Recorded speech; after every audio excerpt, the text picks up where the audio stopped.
Assalamualaikum warahmatullahi wabarakatuh. Apa kabar semuanya? Semoga dalam keadaan yang baik dan sehat. Di video kali ini kita masih membahas tentang pencatatan bukti transaksi. Nah, di video sebelumnya kita sudah membahas terkait dengan ruang lingkup bukti transaksi, kemudian dilanjutkan dengan peralatan dan teknik penyimpanan bukti transaksi. Maka di video kali ini kita akan membahas tentang prosedur pencatatan bukti transaksi, di mana ada beberapa topik pembahasan yang perlu kita rinci. Yang pertama adalah tahap verifikasi bukti transaksi, yang kedua tahap posting dalam jurnal umum, yang ketiga tahap posting ke dalam buku besar, dan yang keempat tahap penyusunan neraca saldo. Nah, kita akan mulai dengan membahas terlebih dahulu terkait dengan tahap verifikasi bukti transaksi. Seperti apa? Simak video ini selengkapnya.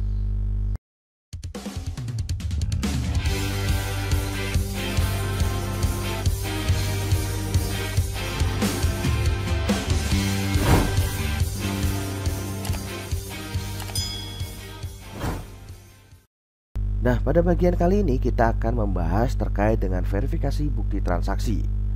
Pada tahap verifikasi bukti transaksi merupakan kegiatan untuk mengetahui kebenaran dan keabsahan dari suatu dokumen, serta penentuan akun dan pengaruhnya terhadap akun yang lain.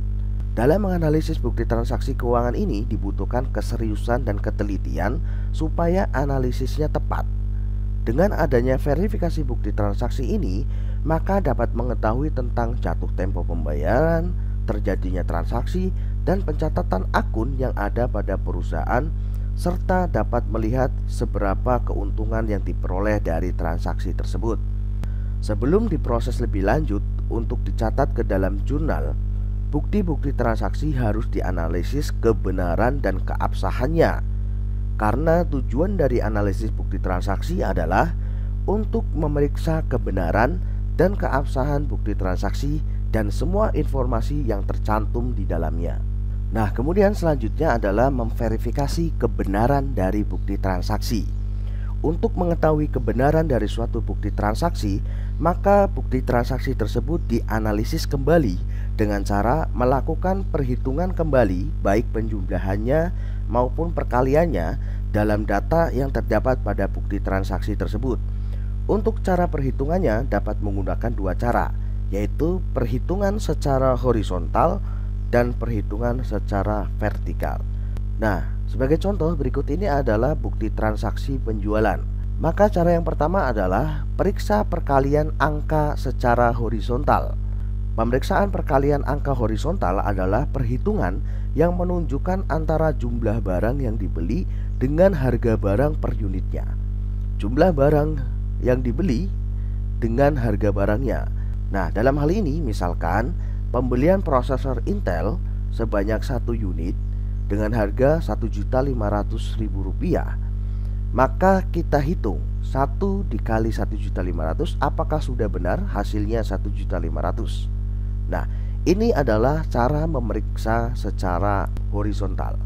Begitu juga dengan item yang kedua, ketiga, dan keempat. Diperiksa apakah perkaliannya benar. Subtotal yang di sini apakah sesuai dengan hasil perkalian antara kuantiti dengan harga barangnya. Nah, kemudian yang kedua adalah memeriksa perhitungan angka vertikal. Pemeriksaan perhitungan angka vertikal yaitu perhitungan angka-angka dari atas ke bawah dengan menjumlahkannya. Nah, pada kasus ini maka dapat kita lakukan dengan cara menjumlahkan subtotal dari masing-masing item atau masing-masing barang yang dibeli. Misalkan prosesor Intel berjumlah 1.500.000 ditambah 500.000 ditambah 800 ditambah 5 juta. Kita verifikasi apakah betul hasilnya Rp7.800.000. Nah, ini adalah cara untuk memeriksa perhitungan secara vertikal. Jika angka yang tercantumkan pada subtotal ini sudah benar sesuai dengan perhitungannya, maka dapat dipastikan bahwa bukti transaksi ini sudah dapat dikatakan benar. Nah, kemudian selanjutnya adalah memverifikasi keabsahan. Nah, Keabsahan bukti transaksi ini diperlukan karena berfungsi untuk mengidentifikasikan mengenai kelengkapan data yang tercangkup di dalam bukti transaksi tersebut dan apakah telah sesuai dengan peraturan yang telah ditentukan sebelumnya.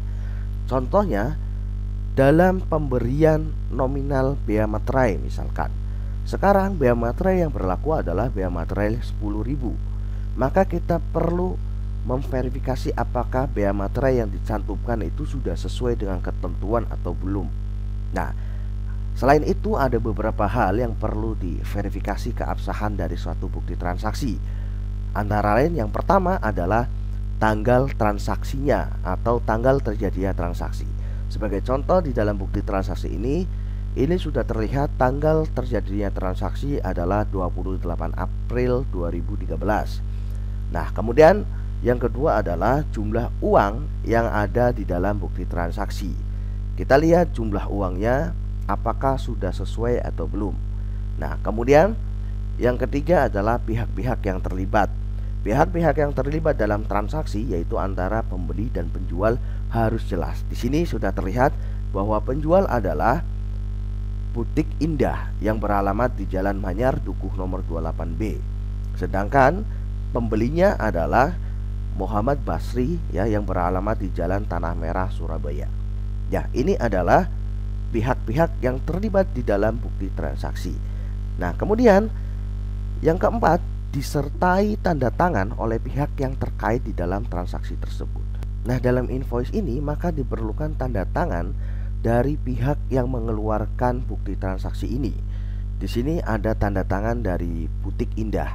Nah, kemudian dari pihak penerima atau pembeli juga diperlukan tanda tangan di sebelah sini. Nah, dari analisis terhadap kebenaran dan keabsahan dari bukti transaksi, maka bukti transaksi tersebut dapat diproses pada tahap selanjutnya. Pada tahap selanjutnya adalah menganalisis akun. Nah, sebagai contoh adalah bukti transaksi yang saya tampilkan ini.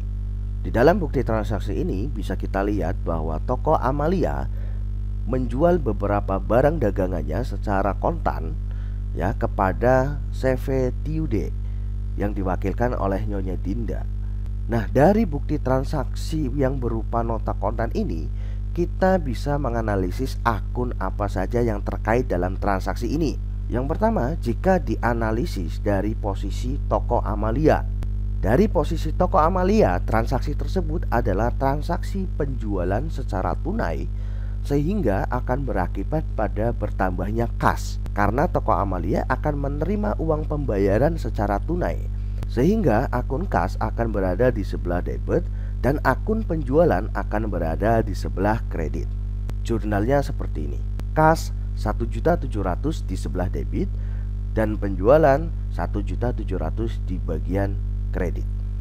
Namun, jika kita analisis berdasarkan posisi dari CV Tiude, maka transaksi tersebut adalah transaksi pembelian secara tunai, sehingga akan berakibat pada berkurangnya kas. Karena CV Tiude mengeluarkan sejumlah uang untuk membayar barang-barang belanjaannya, maka akun kas akan berada di sebelah kredit dan akun pembelian akan berada di sebelah debit. Jurnalnya akan jadi seperti ini. Pembelian di sebelah debit 1.700.000 dan kas di sebelah kredit 1.700.000.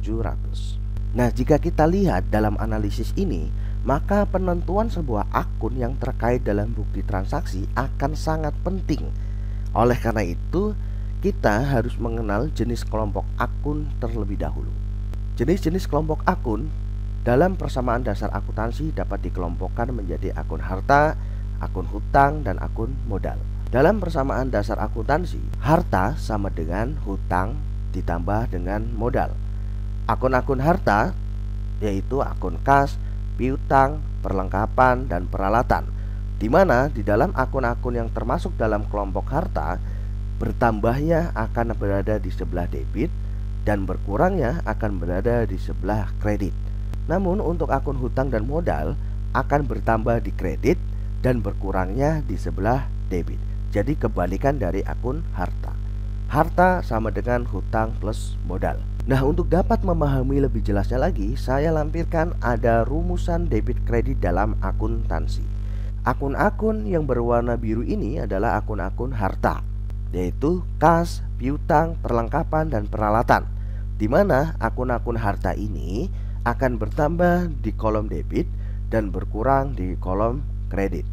Kemudian yang kedua, akun-akun yang berwarna hijau ini adalah akun-akun beban atau akun-akun biaya, di mana akun-akun beban akan bertambah di sebelah debit dan berkurang di sebelah kredit. Nah, kemudian akun yang berwarna kuning ada akun pendapatan, hutang usaha atau hutang dagang, dan akun modal. Masing-masing akan berkurang di sebelah debit dan bertambah di sebelah kredit. Nah, itulah rumusan debit kredit dalam akuntansi. Kalian perlu memahami ini agar dapat mencatat bukti-bukti transaksi yang terjadi di dalam perusahaan.